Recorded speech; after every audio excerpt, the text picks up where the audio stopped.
Welcome back to Opinion Journal Live. I'm Jason Riley, and my next guest is James Sherk of the Heritage Foundation to talk about the Paycheck Fairness Act legislation that the Senate is considering today. Welcome, James. Good morning, or good afternoon, rather. Now, proponents say that this law would simply update the Equal Pay Act that LBJ signed some 5 decades ago. It's about equal work for equal pay and closing the wage gap. Are they misrepresenting this bill, James?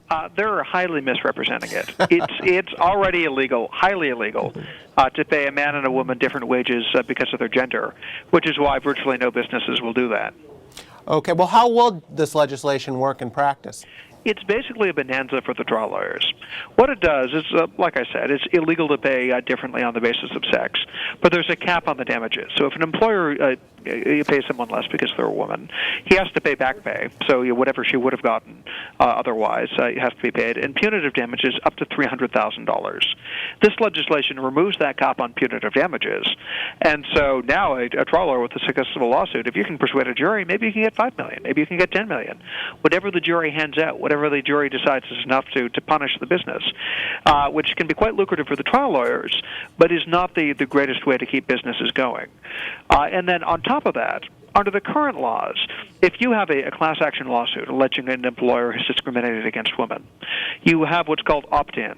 That the people, the women who are the plaintiffs, have to affirmatively stand up and opt into the lawsuit and say, my manager discriminated against me. I'm a member of this class because I was discriminated against. Well, this law changes it to opt out, which what that means is that unless you stand up and raise your hand and say, no, they didn't discriminate against me, you automatically count as a plaintiff in the lawsuit. Okay. Well, we keep hearing the statistic, though, about women making 77 cents for every dollar that men earn and how laws like this are needed to address that discrepancy. I memean, how do you respond to that? It's a completely bogus statistic. It's a statistic that doesn't take into account hours of work, that doesn't take into account the industry that the people work in, their years of experience, their educational credentials. I mean, it doesn't take into account all the things that determine pay. All it does is compare what is the median pay earned by a woman and what's the median pay earned by a man. Okay. Well, when you do studies that control for all those other factors that are known to affect pay, lo and behold, the gap disappears. Okay, now as I said at the outset, the Senate is set to take this up today, but it's not supposed to pass. It's not likely to pass.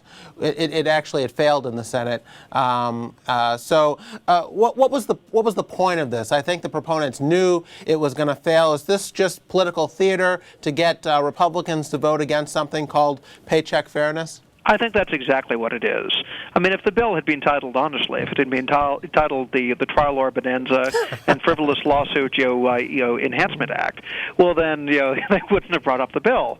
But I mean, who wants to be against paycheck fairness? I'm not against paycheck fairness.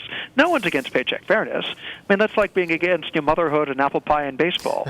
I mean, that's the entire. It was political theater, but horrible policy.